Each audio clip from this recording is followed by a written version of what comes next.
So we just finished filming this episode that was all over the place, right? And there's a reason why it was all over the place. I think I kind of touched on it. But in case you missed it, and just because I love to repeat myself, but I like clarify stuff, we're going to talk about it on this week's Tuesday Morning Tech Tip from Pugliese Speed Shop. Like I said, guys, we just finished this episode, and so the Jeep's still in here. She's about to get put up back at the top of the hill and, put back into service as a turning spare, as we say. In naval aviation, you always had one like on the flight deck, ready to go because, they break all the time. Similar to some of my vehicles, but she's here now, and that's not even what this is about. What this is about is, how did we get here? How did we get in this room right here, where I made a video that started out as a Suburban video, somehow morphed into a shop maintenance video, and then, finally ended up as, we're going to do some things on an XJ. I don't even know how it happened, guys. I'm going to try and figure it out while I walk over here, sit down, and then maybe I can try to explain it to you. Guys, this video, or this last one, was so all over the place. I actually had to go back and watch it from like the beginning, like all the clips that I make, to figure out what the hell I was doing. All right? But when I did, it all made sense. Now, it made sense in my brain, which means it might not make sense to anybody else in the world, right? But I had to just keep on going, right? So the plan was, we had the caddy in here, figuring that out, which, by the way, I kind of had an epiphany last night. Sitting in Panda Express waiting on food of all the places in the world. I don't know why, but it hit me, and you'll see that coming up. But so we got the caddy out, brought the Suburban in for about 35 to 45 seconds, it seemed like. Then I had to do a little bit of work. Oh, I forgot on the Tundra. Yeah, I didn't mention that a minute ago. Basic maintenance that I had been putting off a little bit.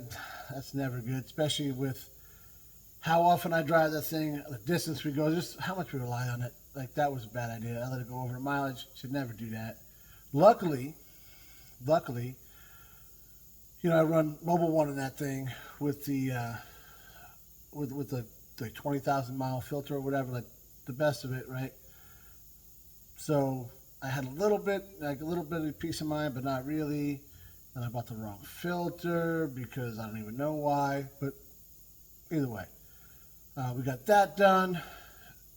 Then we started working the garage up there because life happens, guys. That's how that goes.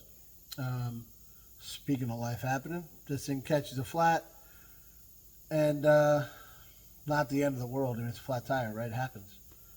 But that tells me that the rest of these tires are right behind it, because I did replace one. I think the back, one of the back ones, I think it's the back left, was replaced 4 years ago. So probably more than that. I think Andrew was still in high school. It's probably like 5 years ago. Somehow we found the exact same tire, like brand, make, model, lettering. So that's good. It looks like it's like a part of a set.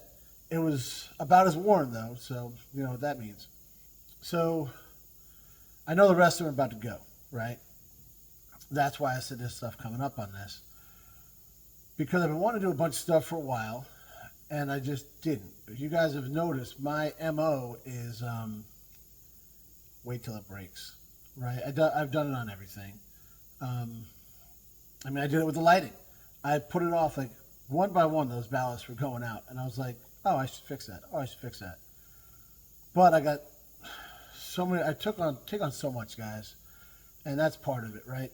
So I took on all this extra stuff, like, my own doing. Projects I wanted to work on, stuff I get involved with, whatever. And I'm like, I'll get that light later. I can wait. Because we got 5 more. Or we got 4 more. 3 more, 2 more, 1. And then that goes out. Now we're in the dark, right? So that got bumped up to number 1 on the list, which is kind of what's going on with this guy. We rely on this thing a lot. especially, the caddy broke. Andrew was driving it. It's always a spare vehicle for us, right? Like when I did the lift on the truck, I took this to work for the week. It was like, hey, jump in it and go. Actually, I think I drove for like 2 weeks because things might have not worked out the way I wanted them to on the lift. John used it for like 6 months. He shot back and forth to PA. This thing has been awesome. It owes us nothing. Like I said, I paid $300 for this thing. There's no rust on it. There's one ding, which wasn't there when I bought it. But yeah, it's primered. I got it. The interior is actually really nice, with the exception of the headliners. Starting to come down again. I talked about that before. We know how to fix it correctly now. So it's time, right? It's guys, I actually did the math. Even with, like, I put a new water pump, alternator, power steering pump, exhaust, fixed a bunch of oil leaks when we first got it, all that kind of stuff. I think I'm still like $1,200. You know what I mean? Like, come on. And I like it. That's the best part. Like, a lot of guys have, like, a spare vehicle and it's like, it's in the back. I actually dig this thing. And they've got quite a little following going. So, which is good, because they used to not make lifts or anything like, for these. Like, for a long time, everything was with a Wrangler and nobody cared about these. Now people are realizing that these are quite a bit cooler than a Wrangler, if you ask me. So they're making the stuff. It's out there. It's affordable. We should take advantage of that. So that's what we're going to do, right? And that's kind of how we ended the last video. Was we got it. You can still run around on it. You got the spare on it, whatever. I'm not going to go out and buy another tire because I feel like that'd be a waste of money, and I'm sure you guys by now have figured out why. I'm not going to tell you, but I'm sure you can figure out why. But you got to, similar to how we said on the caddy, you got to know when to say when. Same thing here. So all the stuff I did on the motor and accessories and whatnot, that's not going to change with work we want to do to it. But do you go put a new set of tires on this thing when the suspension shot, the wheels are whatever? You already know the answer, right? So we knew when to say when on this, and it was about 8 minutes before the kid got home. Is probably when we should have said when. But that's fine. Guys, it is hot down here again, man. We said something about a heat breaking before. She back.